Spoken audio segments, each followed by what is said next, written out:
What's going on, guys? Hit Squad here again, back at it with another video. Now, before I get started in this video, I do want to encourage everybody to like, comment, share, and subscribe if you haven't already. It really does help out the channel. In this video, I want to talk about some keys on how to beat the San Francisco 49ers tomorrow, as well as some players to look out for. Now, obviously, step number one is protect the Duke. We saw last week Daniel Jones should have had 2 interceptions, 1 return for a touchdown. He had a fumble. And you don't want to see that. Daniel Jones, I did say before the season started, I think he would still have this fumbling issue. However, I think that he would improve and it would be cut in half. So obviously, you don't want to see your quarterback fumbling the ball, but compared to what he had last year, I'm expecting him to have around 8 to 9. Compared to the 18 that he had. But Daniel Jones has to learn to protect the ball a little bit better. I know that he's learning a new scheme, third scheme in 3 years. That's a lot on any quarterback. It's going to take a couple weeks for this team to get acclimated. But you can see that progression. At least I can. Now, that would be my key one. Second would be establish the run game with Devontae Freeman. Look, Devontae Freeman is fresh. Yeah, he's coming off an injury, but he's a fresh running back. He's a hard hitter. He can actually hit the pockets. He's not afraid to run over any defender. We saw that in Atlanta. He's an aggressive running back. I think this is a running back that we kind of needed. And that's something that Saquon kind of struggles with, where he won't necessarily hit the pockets or run someone over. He'd rather just juke them out, spin them out, or jump over them, which it's cool to see. It's nice to see, but I personally love to see a running back just run through a defender, and that's what you're going to get, hopefully, with Devontae Freeman. Now, the 49ers are riddled with injuries, guys. I mean, all across the board. I mean, Jimmy Garoppolo out, Raheem Mostert out. I don't have the full injury report out right now, but I'm just naming players off the top of my head. Nick Bosa out, Solomon Thomas out, Richard Sherman out. Like, they have a lot of players out on that defensive side and on the offensive side of the ball as well. So this needs to be a game that the Giants take advantage of that. Take advantage of the run game. Throw the ball around a lot more. They don't have the same pieces that brought them to the Super Bowl last year. And if there is a game, I said this last week with Chicago, but if there is a game looking at the schedule where the Giants should win, it has to be this game.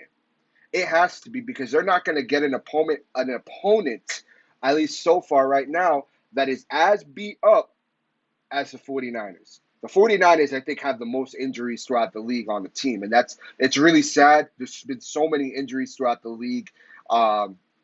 But if there is a team that the Giants need to take advantage of, it has to be the 49ers. If they can't pull out this win against the 49ers, I don't know what to expect from this team. I genuinely don't. Like I said, take advantage of that run game, throw the ball around a little bit, protect the Duke, put pressure on Nick Mullins. We saw the last time we played Nick Mullins.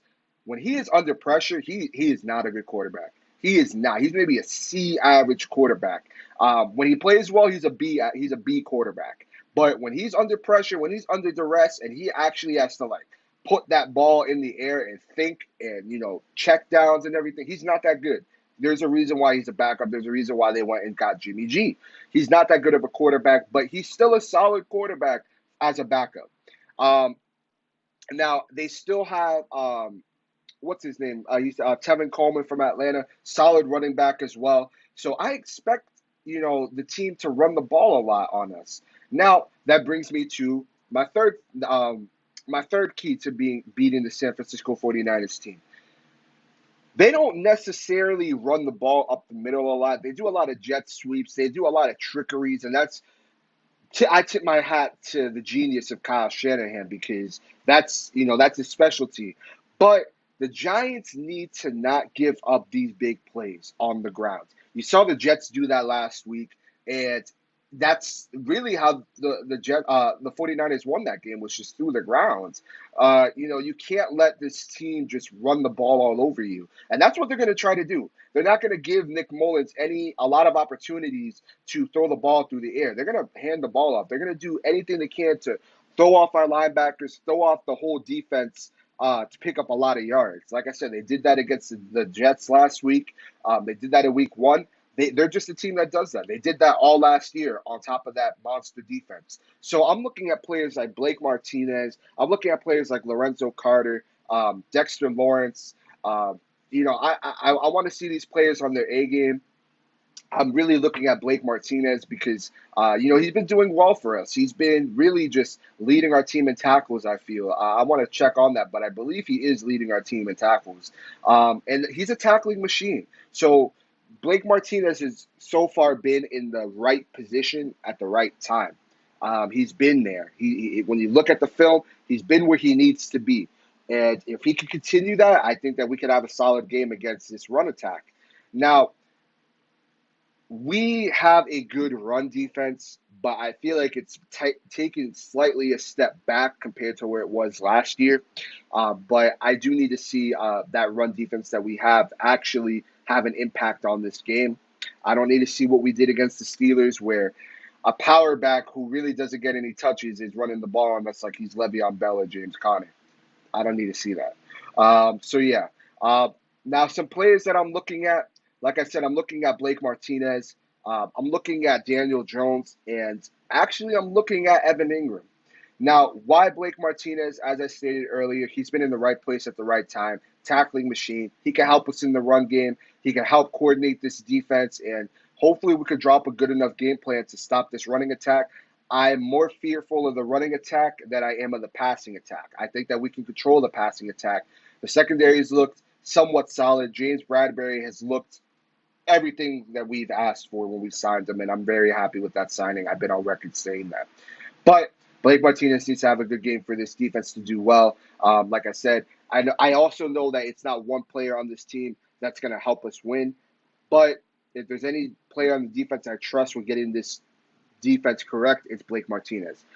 Daniel Jones. Daniel Jones needs to protect the ball. He needs to get better at his line reads. And that's going to take some time, guys. I think that we're a little bit impatient as Giants fans. I know we're tired of the losing. No one likes losing. We've been the most losingest team in the last couple years, and that sucks. That is horrible. That's not up to our standards, but right now that kind of is our standard, Giants fans, and that bothers the living hell out of me. But we need to really, really protect this ball, because if not, this game could get out of hand quick. That's going to take some time for Daniel Jones to learn. It took Eli some time. I think his second or third year he got better with it. But remember, guys, this is a new scheme that Daniel Jones and the rest of this offense is learning. It's going to take time. I think this team is headed in the right direction. Evan Ingram, we saw last week in the second half of the game. He broke out a little bit, but I need to see a breakout game from Evan Ingram, and I think that this would be the game. Look, the 49ers don't really have good coverage linebackers. The strength of their defense is on that front line, and their number one player on that defensive side is out. Take advantage of the run game. I need to see Evan Ingram really out there on the field catching some balls. I think that he can. He looked like a mismatch nightmare last week against Chicago, and they have a little bit more athletic linebackers than the 49ers do at this current moment. So I need to see Evan Ingram really attack that. But yeah, guys, that's all I have for you. Let me know what you guys think below. What are some plays that you're looking out for? My final prediction for the game, um, I want to say that the Giants win this game. I think that they could win this game. Man, I'm going to sound like a homer. I'm going to have the Giants winning 21-17. That is my final take. I think that, we could really establish the run in this game. I think that if we could stop their running attack, we have a chance to win this game. I'm not, with all the injuries that this team has, a little less worried on the defensive side of the ball. If they had, all of those players on the defensive side, I'd give us no chance of winning this game. But because this team is riddled with injuries, I think that we have a fair chance to win this game. Again, let me know what you guys think below. This is Hit Squad out. I'll see you in the next video. Peace.